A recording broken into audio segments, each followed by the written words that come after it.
Alright, so today I'm going to be trying to improve the initial start tuning on the FiTech EFI. You may notice from my comments that once it starts and it's running, it's running amazing. So much better than when it was on a carburetor. I've noticed that one of the big selling points for these is that they're self-learning as they run. They figure out how to make themselves work. But there are some things that you do have to dial in. One thing I'm having trouble with is the initial start. Like when I come out and it's been sitting for a few days, and that very first time I start it, it tries to crank and it tries to start, and it's like it just kind of falls on itself, and usually takes about 3 times and then it'll start up and go. So I'm going to see if I can get that dialed in and get the initial start settings dialed in like they should be. I may have to do this in multiple takes because obviously I only get one shot at this initial start before you've cranked it multiple times and it's running, so I have to let everything stop and cool and go back into kind of a idle sitting state for a while. So today we're going to be totally working from the interface here with just modifying some of these settings, see if we can make it start a little easier. I'm going to turn the key on here. Alright, so I'm going to go into the crank and warm up. And so what my research, other people have set these systems up, this prime fuel, this is the shot of fuel it gets when you turn the key on, is set very high. And most people find they need to turn this down. Now, it isn't going to do me any good now because I just turned the key on and it just did it at the setting that it's at. So probably what I'll do is I'm going to turn this back some, and then I'll have to come back a little bit later and turn the key on with its new setting, and we'll see. So I'm just going to take this back to, we'll say, 190. So you see you've got this prime fuel multi. So this is the priming that it does when you turn the key on.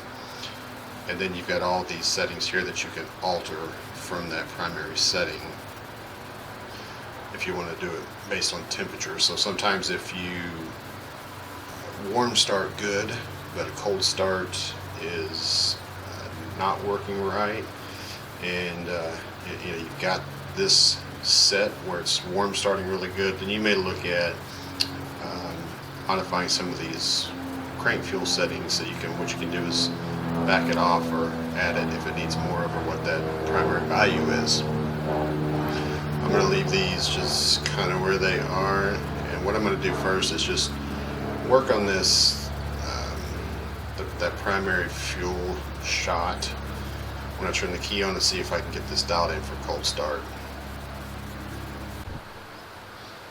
Alright, let's give it a crank with these settings where they're at and see what we got.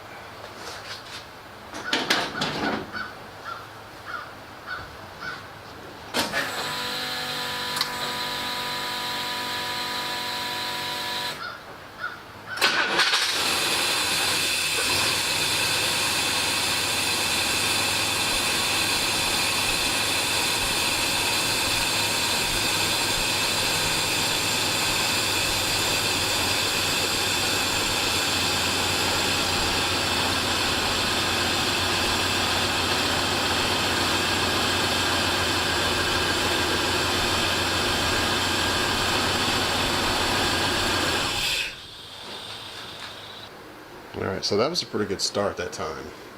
That was way better than it has been because it's been taking about 3 cranks to get it started. So that did it in one crank with it set just that much lower. So I'll give it a few more tries like that. I'll wait till tomorrow, come out and do it again, make sure I kind of consistently get that result, and we'll just kind of maybe just small fine tuning from there. It wasn't an absolute perfect start, but it was much better than it has been. So alright, so we've had a little bit of time pass, and I'm gonna go ahead and do cold start again.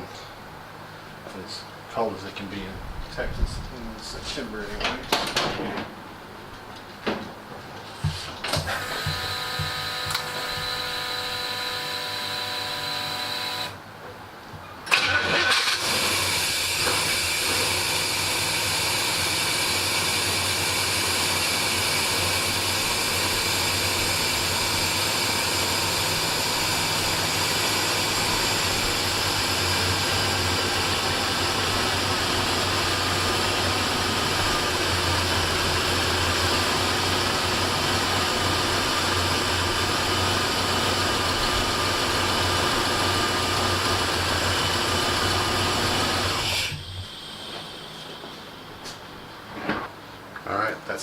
old start, 79 V8.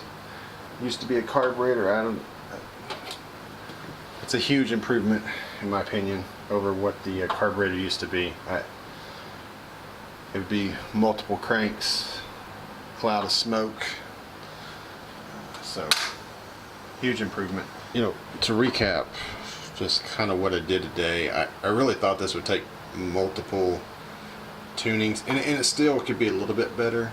I may mess with it just a little bit more, but at least it's starting on one try now. It's not starting and acting like it's going to start and then it just killing itself. It used to do that about 3 times and then it would run, and it was a lot rougher than this. So this is one bump of the key, it starts, has a little bit of a stumble, but then it picks up and goes. And so that's, like I said, that's a huge improvement with just changing.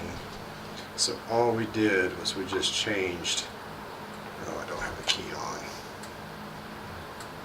but I'll just do this. So all we did was we changed this prime fuel, which is the initial squirt of fuel it gets when you turn the key on. So, and what we did was we backed that down to 190 was what was kind of where we set it. So I may try with maybe going down like maybe another 5 or something, see if it makes a difference. But like I said, as you can see, that was one start. I mentioned before, you know, if you need to adjust how much prime fuel you get when you turn the key on at different temperatures, and you have that ability too here. So you got crank fuel, and then after start, warm up fuel. All this stuff can be modified off this, you know, just what you set the primary prime squirt at. So right now, when it's all just been kind of idle tuning to this point, I still have to do a little bit of suspension work with the tie rod ends, and the drag link is kind of sketchy at this point. It works for moving it around in the garage, but it's not safe to take it on the road. So so all this has had is just basically idle learning. So that's next on the list, is to get those suspension steering pieces in roadworthy condition, and then we'll get it on the road and really let it tune itself more. So, all right, thanks for watching.